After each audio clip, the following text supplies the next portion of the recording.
নমস্কাৰ বন্ধু বান্ধৱীসকল, কি খবৰ আপোনালোকৰ? আশা কৰোঁ সকলো ভাল। তো থাম্বনেইলতে চাইতো গমেই পাইছে চাগে আজিৰ ভিডিঅ'টো কিহৰ ওপৰত হ'বলৈ গৈ আছে। তো হয় 500 বছৰ আগৰ পৰাই মানে এখন যুদ্ধ হৈ আছিল মানে অযোধ্যাত মানে ৰাম মন্দিৰৰ ওপৰত। আৰু আজি তাৰ বিষয়ে অলপ কম মানে কেনেকুৱা কি ঘটনা হৈছিল। তো তাকে ভিডিঅ'ত মানে বহুত বেছি মৰম দিলে, সেইকাৰণে সকলোকে বহুত বেছি ধন্যবাদ। আৰু এনেকৈ মৰম দি থাকিব মানে মই ভিডিঅ' বনাই থাকিম।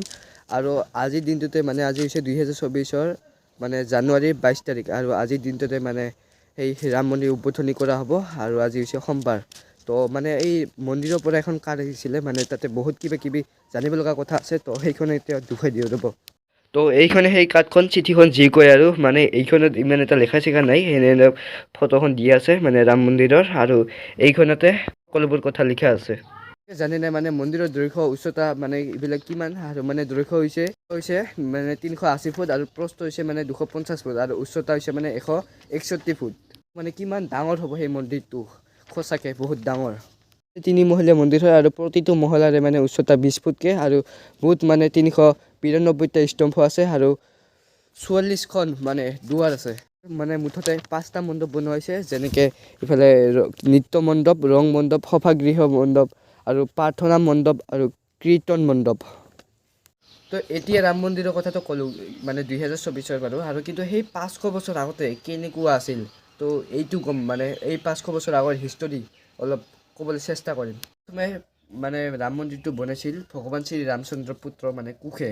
1526 চনত বাবৰে তেওঁৰ সেনাক ক'লে যে বোলে মছজিদ বনাব লাগে। তো মানে আচৰিত ঘটনা। আৰু 2 বছৰ পিছতে কোৱা মানে কথা মতে কাম। তো মানে 1528 চনত মানে ভাঙি দিলে মন্দিৰ আৰু বনাই দিলে মছজিদ। 1717 চনত এজন ৰজাই, আৰু ৰজাজনৰ নাম আছিল মানে ৰাজা জয় সিং, আৰু তেওঁ মানে সেই মছজিদৰ ওচৰত এটা মানে ৰামৰ মূৰ্তি স্থাপন কৰি দিলে। মানে 190 বছৰ চলি থাকিল মানে এই বনাই দিয়া মতে। মানে গাঁৱটো ধুই ল'লোঁ। আৰু এই যে 190 বছৰ চলিছিল মানে মুছলিমসকলে মানে এই যিটো মছজিদ বনাইছিল, সেই মছজিদটো মানে নামাজ পঢ়িবলৈ গৈছিল। আৰু যিবিলাক মানে হিন্দুসকল আছিল তেতিয়া এই যিটো ৰাম মন্দিৰ মানে স্থাপন কৰিছিল তাতে মানে পূজা পাতল কৰিছিল। আৰু এই মানে যিটো মছজিদ আছিল, এই মছজিদটোৰ নাম আছিল বাবৰি মছজিদ। মানে যিহেতু বাবৰে বনাইছে সেইকাৰণে মছজিদটোৰ নাম দিলে বাবৰি মছজিদ। তাৰপিছত 1997 যেতিয়া আমাৰ দেশ স্বাধীন হৈছিলে, গুচি গ'ল মানে যেনেকুৱা ইচ্ছা মানে তেনেকুৱাই মানে ৰাম মন্দিৰ বনাব, কিন্তু নাই। এখন চৰকাৰ আছিল, আৰু সেই চৰকাৰখনে মানে ৰাম মন্দিৰৰ ওপৰত ইমান এটা গুৰুত্ব নিদিলে। ৰাম মন্দিৰ মছজিদ হৈ আছিল, সেই তেনেকৈ মছজিদ হৈ থাকিল। পিছত 1949 চনত মানে সেই মছজিদটোৰ ভিতৰত এটা ৰামৰ আৱিৰ্ভাৱ ঘটিল। তাৰ ভিতৰত মূৰ্তি পোৱা কথাটো মানে বহুত দূৰলৈকে মানে শুনা গ'ল, মানে বহুত দূৰলৈকে গ'ল কথাটো, যে মানে দিল্লীত পৰিল। আৰু দিল্লীত তেতিয়া CM আছিল জৱাহৰলাল নেহেৰু চাহাব, অৰ্থাৎ DM আছিল KK নায়ক চাহাব। আমাৰ PM মানে DMK মানে আদেশ দিলে, আৰু যিটো মানে মছজিদ আছিল সেই মছজিদটো তেনেকৈ থাকক, আৰু যিটো মানে তাৰ ভিতৰত এটা মূৰ্তি পোৱা গৈছিল সেই মূৰ্তিটো মানে বাহিৰত উলিয়াই আনক। মানে আপুনি কি কৰিব মানে এই ঘটনাটো মানে যিটো ঘটনা হৈছে সেই তাতে মানে সেইটো অলপ শান্ত কৰিবলৈ কৈছিল, মানে আদেশ দিছিল। সেই কামটো কৰিব নোৱাৰোঁ বুলি কৈছে, আৰু তেওঁ মানে চাকৰিৰ পৰাই ৰিজাইন কৰি দিলে।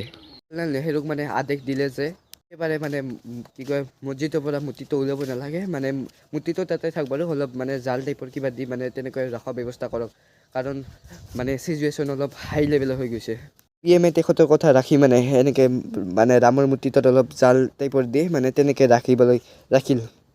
1990 চনত মানে এখন ৰথ যাত্ৰা কৰা হয়, মানে সোমনাথৰ পৰা লৈ। তেতিয়া মানে ৰথ যাত্ৰাখন অযোধ্যা যাই পায়, তেতিয়া মানে সেই লোকসকলে মানে সেই মছজিদৰ ওপৰত মানে এখন জাণ্ডা লগাই দিয়ে বোলে, মানে এখন পতাকা উৰাই দিয়ে তাতে মানে এই মছজিদৰ ওপৰত।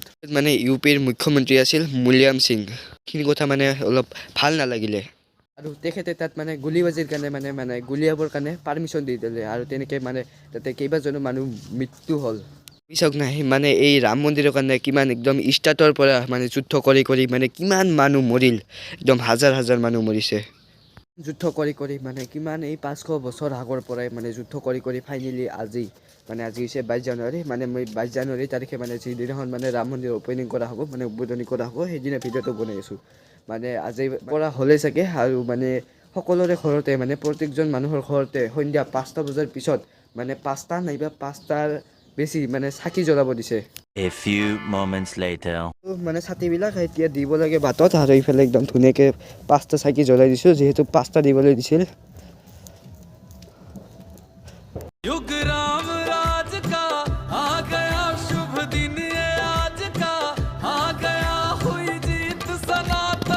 এইফালে দেখিছে সকলোৰে ঘৰে ঘৰে মানে ৰাস্তাই ৰাস্তাই আজি এনেকৈ চাকি জ্বলোৱা হৈছে আৰু সকলোতে মানে ইফালে গ'লোঁ ইফালেও দেখিলোঁ চাকি আৰু ইফালে গ'লোঁ ইফালেও দেখিলোঁ চাকি আৰু ইফালে আমাৰ ঘৰতো চাকি সকলোবোৰ কাম চাকি জ্বলোৱা আৰু যিহেতু জ্বলাব হৈছিল সেইবিলাক মানে চাকি জ্বলাই দিলোঁ আৰু আজি ভিডিঅ'টো ইমানে আছিলে যদি ভিডিঅ'টো চাই ভাল লাগিলে লাইক কমেণ্ট ছাবস্ক্ৰাইব কৰি থৈ দিব আৰু এইটো কোন ঠাইৰ পৰা চাই আছিলে প্লিজ কমেণ্ট কৰি জনাই দিব আৰু কমেণ্টত জয় শ্ৰী ৰাম লিখিবলৈ নাপাহৰিব